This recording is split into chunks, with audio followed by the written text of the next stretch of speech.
Hello friends, നമസ്കാരം. Sahari rice പ്ലസിൻ്റെ മറ്റൊരു economics ക്ലാസ്സിലേക്ക് സ്വാഗതം. അപ്പോൾ നമ്മളിന്ന് നോക്കുന്നത് ഒളിഗോപ്പൊളി മാർക്കറ്റിലെ ഒരു കോൺസെപ്റ്റാണ്, pure oligopoly and differentiated oligopoly.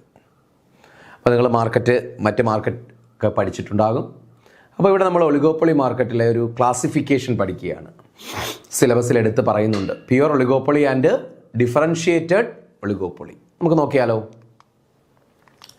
എന്താണ് പ്യുവർ ഒളിഗോപ്പൊളി? അപ്പോൾ അവിടെ ആദ്യം നോക്കുക, on the basis of nature of products. എന്തിൻ്റെ അടിസ്ഥാനത്തിലാണ് നേച്ചർ ഓഫ് പ്രോഡക്ട്സ്? ഒരു ഒളിഗോപ്പൊളി മാർക്കറ്റിൽ ഉള്ള പ്രോഡക്ട്സിൻ്റെ നേച്ചറിൻ്റെ അടിസ്ഥാനത്തിൽ, പ്രോഡക്ട്സിൻ്റെ സ്വഭാവത്തിൻ്റെ അടിസ്ഥാനത്തിൽ oligopoly is classified into two. ഒളിഗോപ്പൊളിയെ നമുക്ക് എത്രയായി തിരിക്കാം? രണ്ടായിട്ട് തിരിക്കാം. എന്തൊക്കെയാണ്? Pure oligopoly or oligopoly without product differentiation or perfect oligopoly.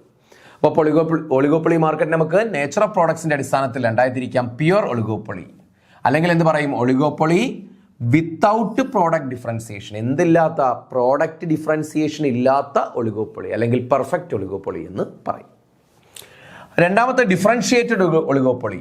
Differentiated oligopoly അല്ലെങ്കിൽ എന്ത് പറയും? Oligopoly with product differentiation. Oligopoly with product differentiation, ഇതാണ് എൻ്റെ ക്ലാസിഫിക്കേഷൻ. അപ്പോൾ നമുക്ക് ഇങ്ങനെ പറയാം, പ്യുവർ ഒളിഗോപ്പൊളി, ഡിഫറൻഷിയേറ്റഡ് ഒളിഗോപ്പൊളി, അങ്ങനെ മനസ്സിലാക്കിയാലും മതി. Pure oligopoly, differentiated oligopoly. Pure oligopoly എന്ന് പറയാറുണ്ട്, ഒളിഗോപ്പൊളി വിത്തൗട്ട് പ്രോഡക്റ്റ് ഡിഫറൻസിയേഷൻ അല്ലെങ്കിൽ പെർഫെക്റ്റ് ഒളിഗോപ്പൊളി എന്ന് പറയും.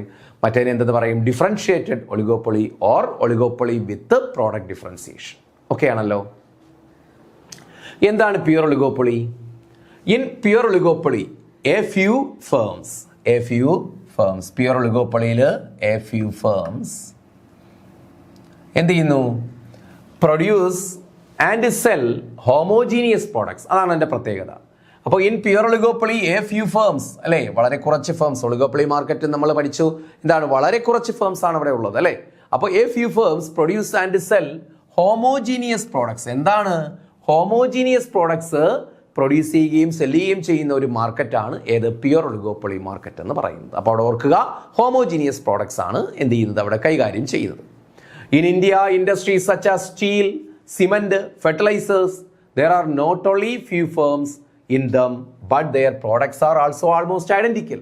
അപ്പോൾ ഒരു എക്സാമ്പിൾ പറയുകയാണ്, ഇന്ത്യൻ സിറ്റുവേഷനിൽ steel industry, cement industry, fertilisers, there are not only few firms. അവിടെ എന്താണ്? എ ഫ്യൂ ഫേംസ്, വളരെ കുറച്ച് ഫേംസ് മാത്രമല്ല, പിന്നെയോ അവിടെ നമുക്കറിയാം സ്റ്റീൽ ഇൻഡസ്ട്രിയിൽ സ്റ്റീൽ കമ്പനികൾ വളരെ കുറച്ചേ ഉള്ളൂ.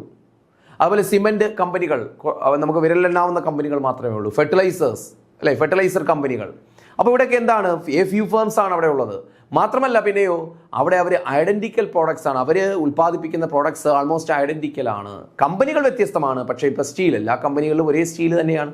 സിമെന്റ് ഒരേ ഉപയോഗത്തിനുള്ള ഒരേ തരം സിമെന്റുകൾ തന്നെയാണ്, ചെറിയൊരു സ്ലൈറ്റ് ഡിഫറൻസ് ഉണ്ടാകുന്നു മാത്രം. അല്ലാതെ പ്രോഡക്ട്സ് എല്ലാം സെയിം ആണ്. പക്ഷേ പേരൊക്കെ എന്താണ്? കമ്പനികളുടെ പേരിൽ വ്യത്യാസം ഉണ്ടെന്ന് മാത്രം. അതുപോലെ ഫെർട്ടിലൈസേഴ്സ് ഒരേ ഉപയോഗത്തിലുള്ളതാണ്, ഒരേ തരം വളമാണ് ഉൽപ്പാദിപ്പിക്കുന്നത്. അപ്പോൾ ഇതാണ് പ്യുവർ ഒളിഗോപ്പൊളിയുടെ പ്രത്യേകത. അപ്പോൾ ഇന്ത്യൻ സിറ്റുവേഷനിൽ എക്സാമ്പിൾസ് ചോദിച്ചാൽ പറയുക, പ്യുവർ ഒളിഗോപ്പൊളി നിലനിൽക്കുന്നത് ഏതൊക്കെ വ്യവസായങ്ങളിലാണ്? Steel industry, cement industry, fertilizer industry. അവിടെ എന്താണ്? Not only a few firms, വളരെ കുറച്ച് ഫേംസ് മാത്രമല്ല, പിന്നെയോ but their products are almost identical. അവിടുത്തെ പ്രോഡക്ട്സ് ഐഡന്റിക്കൽ ആണ്. ഇനി because the products are perfect substitutes. അപ്പോൾ നമുക്കറിയാം ഐഡന്റിക്കൽ പ്രോഡക്ട്സ് ആണ്. ഇപ്പോൾ സ്റ്റീൽ, ഇപ്പോൾ സിമെന്റ്, നമുക്ക് ഏത് കമ്പനിയുടെ ഇപ്പോൾ വീട് വയ്ക്കാനായിട്ട് ഏത് കമ്പനിയുടെ സിമെന്റ് മേടിച്ചാലും മതി, അല്ലേ? ഏറെക്കുറെ എന്താണ്? പ്രൈസും എന്താണ്? സെയിം ആണ്, ചെറിയ വ്യത്യാസം ഉണ്ടാവുന്നു മാത്രം. പ്രൈസും ഏറെക്കുറെ സമാനമാണ്. ഇപ്പോൾ ശങ്കർ സിമെന്റ് ഉണ്ട്, അല്ലേ? രാംകോ സിമെന്റ് ഉണ്ട്, അങ്ങനെ എന്താണ്? ഒരുപാട് കമ്പനികളുടെ സിമെന്റ്, അദാനിയുടെ, അല്ലേ? സിമെന്റ് ഉണ്ട്. ഇങ്ങനെയൊക്കെ എന്താണ്? ഒരുപാട് കമ്പനികളുണ്ട്. അപ്പോൾ അതുകൊണ്ട് തന്നെ എന്താണ്? Because the products are perfect substitutes. ഇവിടെ എന്താണ്? ഐഡന്റിക്കൽ പ്രോഡക്ട്സ് ആണ്. അപ്പോൾ അതുകൊണ്ട് എന്താണ്? പ്രോഡക്ട്സ് പെർഫെക്റ്റ് സബ്സ്റ്റിറ്റ്യൂട്ട്സ് ആണ്, ഏത് വാങ്ങിയാലും മതി, പെർഫെക്റ്റ് സബ്സ്റ്റിറ്റ്യൂട്ട്സ് ആണ്. അതുകൊണ്ട് consumers have no reason to prefer one firm over another based on the product itself. അതുകൊണ്ട് അവർ പറയുന്നത് എന്താണ്? Because of the products are perfect substitutes. Products perfect substitutes ആയതുകൊണ്ട് കൺസ്യൂമേഴ്സ് ഹാവ് നോ റീസൺ, കൺസ്യൂമറിന് ഒരു റീസണുമില്ല, ഒരു കാരണവുമില്ല, എന്തിന്? To prefer one firm over another on the product itself, based on the product itself. ആ പ്രോഡക്ട്സിന്റെ quality നോക്കിയിട്ട് ഒരു ഫേമിന് പകരം മറ്റൊരു ഫേം തിരഞ്ഞെടുക്കേണ്ട കാര്യം ഇവിടെ ഇല്ല. കാരണം എന്താണ്? പെർഫെക്റ്റ് സബ്സ്റ്റിറ്റ്യൂട്ട്സ് ആണ്, ഏത് മേടിച്ചാലും മതി. ഫെർട്ടിലൈസർ ഏത് കമ്പനിയുടെ മേടിച്ചാലും മതി, കാരണം സെയിം പ്രോഡക്ട്സ് ആണ്. സ്റ്റീൽ ഏത് കമ്പനിയിൽ നിന്ന് സ്റ്റീൽ മേടിച്ചാലും മതി. സിമെന്റ് എവിടെ നിന്ന് മേടിച്ചാലും മതി. അതുകൊണ്ട് എന്താണ്? പിന്നെ അവർക്ക് പെർഫെക്റ്റ് സബ്സ്റ്റിറ്റ്യൂട്ട്സ് ആയതുകൊണ്ട് പ്രോഡക്റ്റിന്റെ ബേസിസിൽ അവരെന്ത് നടത്തുന്നില്ല, ഒരു കമ്പനിക്ക് പകരം മറ്റൊരു കമ്പനി കൺസ്യൂമേഴ്സ് പ്രിഫർ ചെയ്യില്ല. അപ്പോൾ കൺസ്യൂമേഴ്സിന് എന്താണ് ഒരു സ്പെഷ്യൽ പ്രിഫറൻസ് അവിടെ ഉണ്ടാകുന്നില്ല. ഏത് കമ്പനിയുടെ പ്രോഡക്റ്റ് കിട്ടിയാലും അവർക്ക് മതി, ഒരു സ്പെഷ്യൽ പ്രിഫറൻസ് അവർ കൊടുക്കുന്നില്ല. അതുകൊണ്ടാണ് പറയുന്നത് because of the products are perfect substitutes consumers have no reason to prefer one firm over another based on the product itself. അപ്പോൾ പ്രോഡക്റ്റിന്റെ അടിസ്ഥാനത്തിൽ, പ്രോഡക്റ്റിന്റെ ക്വാളിറ്റിയുടെ അടിസ്ഥാനത്തിൽ, പ്രോഡക്റ്റിന്റെ വ്യത്യാസം നോക്കി അവർക്കൊരു കമ്പനി അവർക്ക് പ്രത്യേകിച്ച് ചൂസ് ചെയ്യേണ്ട കാര്യമില്ല, ഏത് വാങ്ങിയാലും മതി. പറഞ്ഞ മനസ്സിലായല്ലോ? അപ്പോൾ അതുകൊണ്ട് അവിടെ പറയുന്നത് എന്താണ്? Competition is driven almost entirely by the price and output level. അതുകൊണ്ട് ഇവിടെ കോമ്പറ്റീഷൻ നടക്കുന്നത് ഇമ്പോർട്ടന്റ് പോയിന്റ് ആണ്. അതുകൊണ്ട് ഇവിടെ എന്താണ് കോമ്പറ്റീഷൻ? ഈ പ്യുർ ഒളിഗോപ്പൊളിയിൽ ഫേംസ് തമ്മിലുള്ള competition is driven almost entirely by price and output level. എന്തിന്റെ ബേസിലായിരിക്കും? പ്രൈസിന്റെയും ഔട്ട്പുട്ട് ലെവലിന്റെയും ബേസിസിലാണ്. ഇപ്പൊ എന്താണ് എല്ലായിടത്തും ഐഡന്റിക്കൽ പ്രോഡക്ട്സ് ആണ്. അപ്പോൾ കൂടുതൽ സെയിൽ നടക്കണമെങ്കിൽ പ്രൈസ് കുറയ്ക്കേണ്ടി വരും ഒരു ഫേം. അപ്പോൾ കോമ്പറ്റീഷൻ പ്രൈസിന്റെ അല്ലെങ്കിൽ ഔട്ട്പുട്ട് ലെവലിന്റെ അടിസ്ഥാനത്തിലാണ് ഇവിടെ എന്ത് നടക്കുക? കോമ്പറ്റീഷൻ നടക്കുക. കാരണം ഐഡന്റിക്കൽ പ്രോഡക്ട്സ് ആയതുകൊണ്ട് ഔട്ട്പുട്ട് ലെവൽ, അതായത് ഒരു നിശ്ചിത വിലയ്ക്ക് കൂടുതൽ ക്വാണ്ടിറ്റി കൊടുക്കാൻ പറ്റുന്ന, കൂടുതൽ പെർ യൂണിറ്റ് കൂടുതൽ കൊടുക്കാൻ പറ്റുന്ന സ്ഥാപനങ്ങൾ ഉണ്ടാകും. അപ്പോൾ അങ്ങനെയാണ് ഔട്ട്പുട്ട് ലെവലിന്റെയും അല്ലെങ്കിൽ പ്രൈസിന്റെയും ബേസിസിലാണ് എവിടെ കോമ്പറ്റീഷൻ നടക്കുന്നത്? പ്യുർ ഒളിഗോപ്പൊളിയിൽ കോമ്പറ്റീഷൻ, ഫേംസ് കോമ്പീറ്റ് ചെയ്യുന്നത്. അപ്പോൾ ഫേംസ് കോമ്പീറ്റ് ചെയ്യുന്ന എന്തിന്റെ ബേസിലാണ്? Competition is driven almost entirely by price and output level, പ്രൈസിന്റെ. അപ്പോൾ ഇത് കുറച്ചുകൂടി ക്ലാരിറ്റി വരണമെങ്കിൽ ഡിഫറൻഷിയേറ്റഡ് ഒളിഗോപ്പൊളി പഠിക്കുമ്പോൾ കുറച്ചുകൂടി ക്ലാരിറ്റി വരും. അപ്പോൾ ഇവിടെ എന്താണ്? ഇവിടെ ഈ പ്യുർ ഒളിഗോപ്പൊളി മാർക്കറ്റിൽ പ്രോഡക്ട്സ് ഐഡന്റിക്കൽ ആയതുകൊണ്ട്, പെർഫെക്റ്റ് സബ്സ്റ്റിറ്റ്യൂട്ട്സ് ആയതുകൊണ്ട് competition is driven almost entirely by price and output level. ഇവിടെ ഫേംസ് തമ്മിലുള്ള കോമ്പറ്റീഷൻ നടക്കുന്നത് പ്രൈസിന്റെയും ഔട്ട്പുട്ട് ലെവലിന്റെയും ബേസിസിലാണ്. ക്ലിയർ ആണല്ലോ? ഇനി ഫീച്ചേഴ്സ് ഓഫ് ദ പ്യുർ ഒളിഗോപ്പൊളി എന്തൊക്കെയാണ്? ഒന്ന് ഹോമോജീനിറ്റി. നമ്മൾ പഠിച്ചു ഹോമോജീനിറ്റി.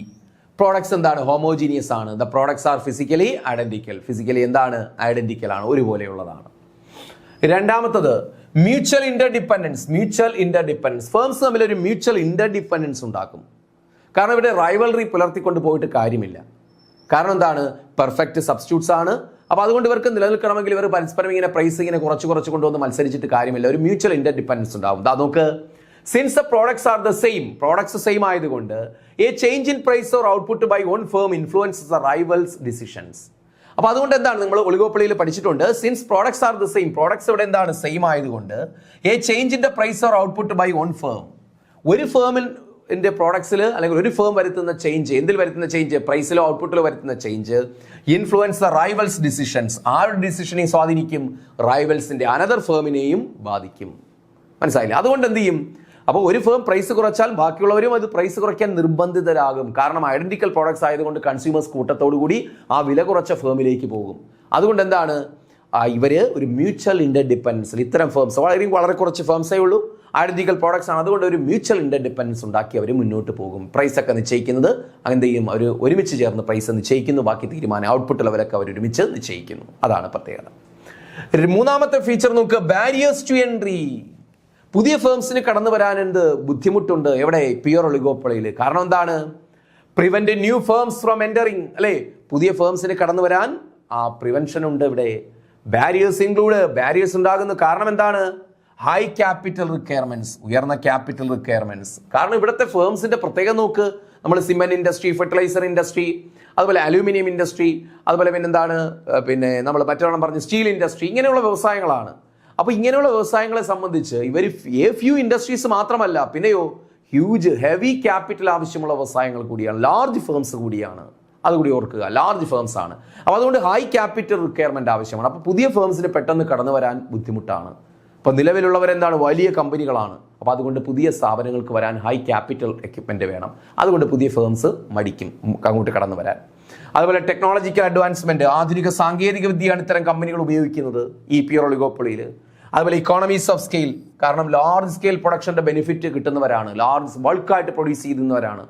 അപ്പോൾ ഇത്തരം കാരണങ്ങൾ കൊണ്ട് പുതിയ ഫേംസിന് കടന്നു വരാൻ ബുദ്ധിമുട്ടാണ്. അപ്പോൾ ഒരുപാട് പുതിയ ഫേംസ് മറ്റ് മാർക്കറ്റ് മൊണോപ്പൊളിസ്റ്റിക് കോമ്പറ്റീഷനെ പോലെയോ പെർഫെക്റ്റ് കോമ്പറ്റീഷനെ പോലെയോ ഒരുപാട് ഫേംസ് ഈ മാർക്കറ്റിലേക്ക് കടന്നു വരുന്നില്ല. കാരണം എന്താണ്? High capital requirement, technology advancement, അതുപോലെ ഇക്കോണമീസ് ഓഫ് സ്കെയിൽ ഓപ്പറേറ്റ് ചെയ്യുന്നത് കൊണ്ട്. അതാണ് ബാരിയേഴ്സ് ടു എൻട്രി എന്ന് പറയുന്നത്. അപ്പോൾ മറ്റൊരു പ്രത്യേകത എന്താണ്ട്? ബാരിയേഴ്സ്. അപ്പോൾ homogeneity, mutual interdependence, barriers to entry. മറ്റൊരു പ്രത്യേകത പ്രൈസ് റിജിഡിറ്റി. അല്ലെ? വളരെ പ്രധാനപ്പെട്ട ഒരു പോയിന്റ് ആണ്. പ്രൈസ് റിജിഡിറ്റി എക്സിസ്റ്റ് ചെയ്യുന്നു എവിടെ? പ്യൂർ ഒളിഗോപ്പൊളിയിൽ. നോക്ക്, പ്രൈസസിനെ പ്യൂർ അല്ലെ oligopoly tend to be rigid or sticky. അപ്പോൾ പ്രൈസസിനെ പ്യൂർ ഒളിഗോപ്പൊളിയിലെ പ്രൈസ് എന്തായിരിക്കും? Prices in pure oligopoly tend to be rigid or sticky. Rigid അല്ലെങ്കിൽ സ്റ്റിക്കി, മാറ്റം ഉണ്ടാകുന്നില്ല, ഒരു ഫിക്സഡ് പ്രൈസ് ആയിരിക്കും ഈ മാർക്കറ്റിൽ ഉണ്ടാകുന്നത്. ദാറ്റ് ഈസ് എന്തുകൊണ്ടാണ് ഉണ്ടാകുന്നത്? Firms avoid price wars. അതായത് ഫേം എന്ത് അവോയ്ഡ് ചെയ്യുന്നു? പ്രൈസ് വാർസ് അവോയ്ഡ് ചെയ്യുന്നു. കാരണം ഇവിടെ കോമ്പറ്റീഷൻ എന്തിന്റെ ബേസിലാണ്? നമ്മൾ ആൾറെഡി പറഞ്ഞു, ഔട്ട്പുട്ട് ലെവലിന്റെയും പ്രൈസിന്റെയും അടിസ്ഥാനത്തിലാണ്. അപ്പോൾ ഇവിടെ എന്തെങ്കിലും ചലനം സൃഷ്ടിക്കണമെങ്കിൽ പ്രൈസിൽ ഇങ്ങനെ ചേഞ്ചസ് വരുത്തണം. ഏതെങ്കിലും ഒരു ഫേമിന് സെയിൽ കൂടുതൽ നടത്തണമെങ്കിൽ പ്രൈസിൽ ചേഞ്ച് വരുത്തണം. അപ്പോൾ ഇങ്ങനെ ഓരോ ഫേംസ് ഇങ്ങനെ പ്രൈസിൽ ചേഞ്ചസ് വരുത്തുമ്പോൾ, ഇപ്പോൾ ഒരു ഫേം പ്രൈസ് കുറച്ചെന്ന് കരുതുക, അത് ആര് ഫോളോ ചെയ്യും? നമ്മൾ പറഞ്ഞു മ്യൂച്വൽ ഇന്റർഡിപെൻഡൻസ് ഉണ്ട്, ഒരു ഫേമിന്റെ മറ്റൊരു ഫേം അഫക്റ്റ് ചെയ്യുമെന്ന് പറഞ്ഞു. അപ്പോൾ അതുകൊണ്ട് എന്ത് ചെയ്യും? മറ്റു ഫേംസിനെ ബാധിക്കുന്നുണ്ട്, അവരും അത് ഫോളോ ചെയ്യും. ഇങ്ങനെ പ്രൈസ് കുറച്ച് ഇങ്ങനെ അവർ മത്സരിക്കുക, അത് പ്രൈസ് വാറിന് കാരണമാകും. അത് ഹെൽത്തി ആയിട്ടുള്ള കോമ്പറ്റീഷൻ അല്ല. ഇത് തിരിച്ചറിഞ്ഞുകൊണ്ട് അവരെന്ത് ചെയ്യും? ഈ പ്രൈസ് വാർസ് അവോയ്ഡ് ചെയ്യാൻ വേണ്ടി ഒരു പ്രൈസ് റിജിഡിറ്റി ഉണ്ടാക്കും. കാരണം എന്താണ്? ഒരു റിജിഡ് പ്രൈസ്. കാരണം ഈ ഇതിനകത്ത് ഒരു കാര്യം, ഏതെങ്കിലും ഫേം വില കുറച്ചാൽ മറ്റുള്ളവരും വില കുറയ്ക്കും, പക്ഷെ വില കൂട്ടിയാൽ മറ്റുള്ളവർ എന്ത് ചെയ്യത്തില്ല? കൂട്ടത്തില്ല. അപ്പോൾ ഇതിനിടയ്ക്ക് എന്ത് ചെയ്യുന്നു? ഒരു നിശ്ചിത വില നിലനിൽക്കുന്നു. ആ ഒരു വിലയ്ക്ക് എന്ത് ചെയ്യുന്നു? എല്ലാവരും അത് അക്സെപ്റ്റ് ചെയ്ത് മുന്നോട്ട് പോകുന്നതാണ് പ്രൈസ് റിജിഡിറ്റി. അത് ഡീറ്റെയിൽ ആയിട്ട് നമ്മൾ ഒളിഗോപ്പൊളിയിൽ അല്ലാതെ പഠിക്കുന്നുണ്ട്. അപ്പോൾ ഈ ഒരു പ്രൈസ് വാസ് അവോയ്ഡ് ചെയ്യാനായിട്ട് പ്രൈസ് റിജിഡ് ആകുന്നു, ഫിക്സഡ് പ്രൈസ് ഫിക്സ് ചെയ്യുന്നു. അപ്പോൾ അതുകൊണ്ട് demand curve is kinked due to asymmetric reaction of rivals. അതുകൊണ്ട് എന്താണ്? ഡിമാൻഡ് കർവ് എന്താകുന്നു? കിങ്ഡ് ആകുന്നു. Kinked demand curve. കാരണം പ്രൈസ് റിജിഡിറ്റി നിലനിൽക്കുമ്പോൾ ഒരു smooth downward sloping demand curve അല്ല, രണ്ട് തരം ഇലാസ്റ്റിസിറ്റി ഉണ്ടാകുന്നു അല്ലെ? രണ്ട് തരം ഇലാസ്റ്റിക് ഡിമാൻഡ് ഉണ്ടാകുന്നു, അതുപോലെ എന്താണ്? ഇൻഇലാസ്റ്റിക് ഡിമാൻഡ് ഉണ്ടാകുന്നു. രണ്ട് തരം ഇലാസ്റ്റിസിറ്റി ഉള്ളത് കൊണ്ട് ഡിമാൻഡ് ഒരു കിങ്ഡ് ഡിമാൻഡ് കർവ് ഉണ്ടാകുന്നു. അപ്പോൾ അതിന് പ്രധാനപ്പെട്ട കാരണം അസിമെട്രിക് റിയാക്ഷൻ ഓഫ് റൈവൽസ് എല്ലാവരും ഒരുപോലെയല്ല, ഒരു സ്മൂത്ത് ആയിട്ടല്ല അവർ എന്ത് ചെയ്യുന്നത്? റിയാക്ട് ചെയ്യുന്നത്. അതുകൊണ്ട് തന്നെ എന്താണ്? Demand curve kinked demand curve ആകുന്നു. ആ കിങ്ങിൽ ഉള്ള പ്രൈസ് ആണ് അവരെന്ത് ചെയ്യുന്നത്? ഫിക്സ് ചെയ്ത് ആ ഒരു പ്രൈസിലാണ് എന്ത് ചെയ്യുന്നത്? എല്ലാ ഫേംസും അത് അക്സെപ്റ്റ് ചെയ്ത് മുന്നോട്ട് പോകുന്നത്. എവിടെ? പ്യൂർ ഒളിഗോപ്പൊളിയിൽ. അതുകൊണ്ട് ഇവിടെ എന്താണെന്ന് പറയാൻ പറ്റും? പ്രൈസ് റിജിഡിറ്റി ഉണ്ട് എന്ന് പറയാൻ പറ്റും. അടുത്തത് പോസിബിലിറ്റി ഓഫ് കൊല്യൂഷൻ. എന്തിനുള്ള പോസിബിലിറ്റി ഉണ്ട്? കൊല്യൂഷന്റെ പോസിബിലിറ്റി ഉണ്ട്. എന്താണ്? Firms may collude to maintain prices or market share. അപ്പോൾ ഇവിടെ എന്ത് ചെയ്യുന്നു? ഒരു മ്യൂച്വൽ ഇന്റർഡിപെൻഡൻസ് ഉണ്ട്, പ്രൈസ് റിജിഡിറ്റി ഉണ്ട്. അതുകൊണ്ട് ഫേംസ് എല്ലാം കൂടി കൊല്യൂഡ് ചെയ്ത് ഒരുമിച്ച് ചേർന്ന് പ്രവർത്തിച്ച് മുന്നോട്ട് പോകുന്നു. ഒരു ധാരണയിൽ അല്ലെ, ഒരു ധാരണയുണ്ടാക്കി മുന്നോട്ട് പോകുന്നു. Firms may collude to maintain prices or market share. പ്രൈസും മാർക്കറ്റ് ഷെയറും തീരുമാനിക്കാനായിട്ട് ഇവരെന്ത് ചെയ്യുന്നു? ഒരു കൊല്യൂഷൻ ഉണ്ടാക്കുന്നു, ഒരു എഗ്രിമെന്റ് ഉണ്ടാക്കുന്നു, ഒരു ധാരണ ഉണ്ടാക്കി മുന്നോട്ട് പോകുന്നു. അതാണ് പോസിബിലിറ്റി ഓഫ് കൊല്യൂഷൻ. ഇവരെ ഒരുമിച്ച് ചേർന്ന് പ്രവർത്തിക്കുന്നു. ഇത്രയുമാണ് ഏതിന്റെ ഫീച്ചേഴ്സ് എന്ന് പറയുന്നത്? പ്യൂർ ഒളിഗോപ്പൊളിയുടെ ഫീച്ചേഴ്സ്. അതായത് ഫേംസിനിടയിൽ പ്രോഡക്ട്സിനിടയിൽ ഹോമോജിനിറ്റി ഉണ്ട്, mutual interdependence, barriers to entry അല്ലെ, പ്രൈസ് റിജിഡിറ്റി, അതുപോലെ പോസിബിലിറ്റി ഓഫ് കൊല്യൂഷൻ. ഒരു എഗ്രിമെന്റ്, ഒരു ധാരണയിൽ പ്രവർത്തിക്കുന്നു. അടുത്ത നോക്ക്, ഡിഫറൻഷിയേറ്റഡ് ഒളിഗോപ്പൊളി. ഡിഫറൻഷിയേറ്റഡ് ഒളിഗോപ്പൊളി എന്താണ്? പ്യൂർ ഒളിഗോപ്പൊളിയുടെ നേരെ ഓപ്പോസിറ്റ് ആണ് ഡിഫറൻഷിയേറ്റഡ് ഒളിഗോപ്പൊളി. നോക്കാം. On the contrary, in differentiated oligopoly, a few firms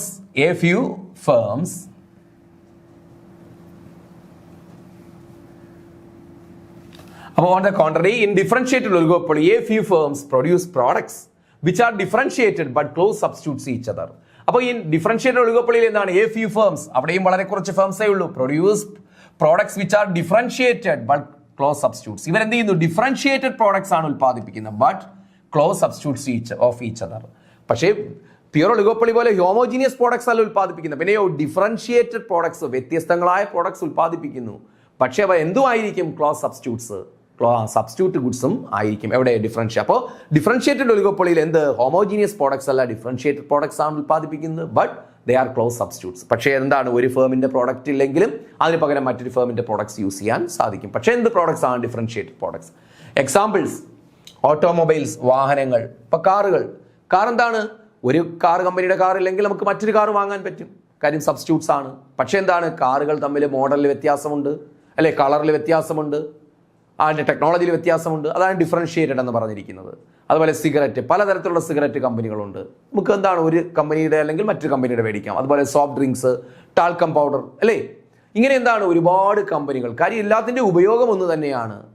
അതുകൊണ്ട് സബ്സ്റ്റിറ്റ്യൂട്ട്സ് ആയിട്ട് യൂസ് ചെയ്യാൻ പറ്റും. പക്ഷേ ഒന്ന് ആലോചിച്ച് നോക്ക്, ടാൽക്കം പൗഡർ കമ്പനികൾ പല പേരിൽ, പല ക്വാളിറ്റിയിൽ അല്ലേ, പല സ്മെല്ലിൽ അല്ലെ, പല മണത്തിലും എന്ത് ചെയ്യുന്നു? ഇറങ്ങുന്നുണ്ട്. അപ്പോൾ അതുകൊണ്ട് എന്താണ്?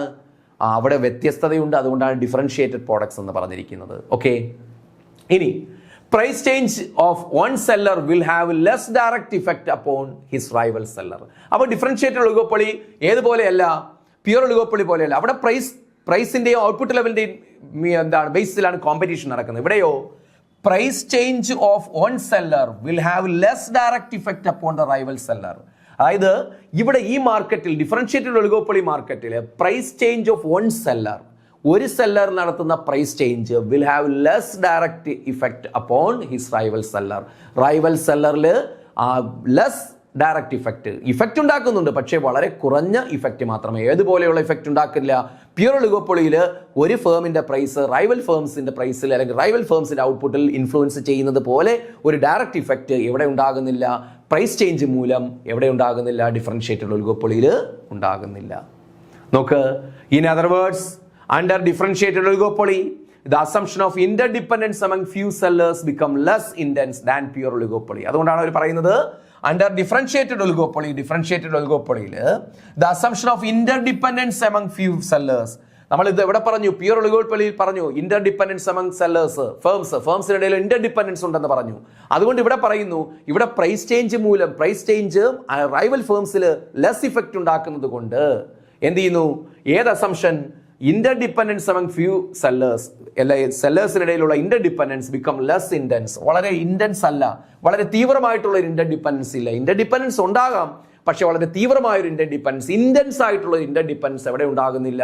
സെല്ലേഴ്സിനിടയിൽ എവിടെ ഉണ്ടാകുന്നില്ല? Differentiated oligopoly. ഏതുപോലെ?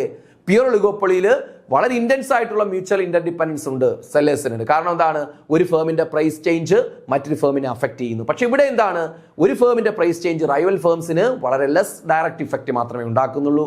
അതുകൊണ്ട് അവർ പറയുന്നു ഈ മ്യൂച്വൽ ഡിപെൻഡൻസ് ബിറ്റ്വീൻ, അല്ലെങ്കിൽ mutual dependence among a few sellers becomes less intense than pure oligopoly. Pure ഒളിഗോപ്പൊളിയേക്കാൾ ആ മ്യൂച്വൽ ഡിപെൻഡൻസ് വളരെ തീവ്രമായിട്ട് ഇല്ല. Most of our oligopoly models are differentiated models. ഇന്നത്തെ അല്ലെ ഏറെക്കുറെ ഒട്ടുമിക്ക ഒളിഗോപ്പൊളി മോഡൽസും എന്താണ്? ഡിഫറൻഷിയേറ്റഡ് മോഡൽസ് ആണ്. ഡിഫറൻഷിയേറ്റഡ് ഒളിഗോപ്പൊളി മോഡൽസ് ആണ്. ഇനി features of the differentiated oligopoly എന്തൊക്കെയാണ്? ഒന്ന്, product differentiation. Products are not identical. ഇവിടെ പ്രോഡക്ട്സ് എന്തല്ല? ഐഡന്റിക്കൽ അല്ല. They differ in brand. ഏതിന്റെ കാര്യത്തിലാണ് വ്യത്യാസം വരുന്നത്? ബ്രാൻഡിന്റെ കാര്യത്തിൽ, ക്വാളിറ്റിയുടെ കാര്യത്തിൽ, ഡിസൈനിന്റെ കാര്യത്തിൽ, പാക്കേജിങ്ങിന്റെ കാര്യത്തിൽ, ആഫ്റ്റർ സെയിൽസ് സർവീസിന്റെ കാര്യത്തിൽ. ആഫ്റ്റർ സെയിൽസ് അതിന്റെ അല്ലേ ഈ ഇലക്ട്രോണിക്സ് പ്രോഡക്ട്സും അങ്ങനെയുള്ള കാര്യങ്ങളൊക്കെ എന്താണ്? ആഫ്റ്റർ സെയിൽസ് സർവീസ് ഉണ്ട്. അപ്പോൾ ആഫ്റ്റർ സെയിൽസ് സർവീസിന്റെ കാര്യത്തിൽ ഒക്കെ വ്യത്യസ്തത പുലർത്തുന്നു. ഓരോ ബ്രാൻഡുകളും ഓരോ പ്രോഡക്ട്സുകളും വ്യത്യസ്തത പുലർത്തുന്നു. എവിടെ? ഈ ഡിഫറൻഷിയേറ്റഡ് ഒളിഗോപ്പൊളിയിൽ. കാരണം പ്രോഡക്റ്റ് ഡിഫറൻസിയേഷൻ ഉണ്ട്. Consumers they may develop brand loyalty. ഇവിടുത്തെ ഏറ്റവും വലിയ പ്രത്യേകത അതുകൊണ്ട് എന്താണ്? ഒരേ ഉപയോഗമുള്ള പ്രോഡക്ട്സ് ആയിരിക്കും, പക്ഷേ ഏതിന്റെ കാര്യത്തിൽ? ബ്രാൻഡിന്റെ കാര്യത്തിൽ, ക്വാളിറ്റിയുടെ കാര്യത്തിൽ, ഡിസൈനിന്റെ കാര്യത്തിൽ, പാക്കേജിന്റെ കാര്യത്തിൽ, ആഫ്റ്റർ സെയിൽ സർവീസിന്റെ കാര്യത്തിലൊക്കെ വ്യത്യസ്തതയുണ്ട്. ദാറ്റ് മീൻസ് അതാണ് പ്രോഡക്റ്റ് ഡിഫറൻസിയേഷൻ കൊണ്ട് ഉദ്ദേശിക്കുന്നത്. അപ്പോൾ അതുകൊണ്ട് തന്നെ എന്താണ്? ഈ പ്രോഡക്റ്റ് ഡിഫറൻസിയേഷൻ ഉള്ളത് കൊണ്ട് കൺസ്യൂമേഴ്സ് സാധാരണഗതിയിൽ ഡിഫറൻഷിയേറ്റഡ് ഒളിഗോപ്പൊളിയിൽ ഒരു ബ്രാൻഡ് ലോയൽറ്റി ഡെവലപ്പ് ചെയ്യുന്നു. കാരണം ഏതെങ്കിലും ഒരു പർട്ടിക്കുലർ ബ്രാൻഡ് അവർ തിരഞ്ഞെടുക്കുന്നു. അത് അവരെന്ത് ചെയ്യുന്നു? അതിൽ പ്രൈസിൽ വ്യത്യാസം വന്നാലും ഇല്ലെങ്കിലും, പ്രൈസ് കൂടിയാലും കുറഞ്ഞാലും ഇല്ലെങ്കിലും ആ ഒരു ബ്രാൻഡ് തന്നെ ഇങ്ങനെ ഫോളോ ചെയ്ത് പോകുന്നു. ഇപ്പോൾ നമുക്കറിയാം, ഇപ്പോൾ ഒരു കാർ കമ്പനി ചിലർ ഹോണ്ടയുടെ വണ്ടി മാത്രമേ മേടിക്കത്തുള്ളൂ. ഇപ്പോൾ ബൈക്കാണെങ്കിലും അതേപോലെ സ്കൂട്ടി ആണെങ്കിലും കാർ ആണെങ്കിലും ആ ഒരു ബ്രാൻഡിനോട് പ്രത്യേക ഒരു താല്പര്യം. ഇപ്പോൾ ഐഫോൺ വാങ്ങുന്നവർ ഐഫോണിന് മാത്രം എന്ത് ചെയ്യുന്നു? ഒരു താല്പര്യമാണ്. അവർ പ്രൈസ് അല്ല അവർ സ്വാധീനിക്കുന്ന ഒരു ബ്രാൻഡ് ലോയൽറ്റി ക്രിയേറ്റ് ചെയ്യുന്നത്. ഏതെങ്കിലും ഒരു പർട്ടിക്കുലർ ബ്രാൻഡിനോട് അവർക്ക് പ്രത്യേകിച്ച് ഒരു താല്പര്യം ഉണ്ടാകുന്നു. അതാണ് ബ്രാൻഡ് ലോയൽറ്റി എന്ന് പറയുന്നത്. അപ്പോൾ നമുക്ക് നെക്സ്റ്റ് ക്ലാസ്സിൽ മറ്റൊരു പുതിയ ടോപ്പിക്കുമായിട്ട് കാണാം. Okay, thank you.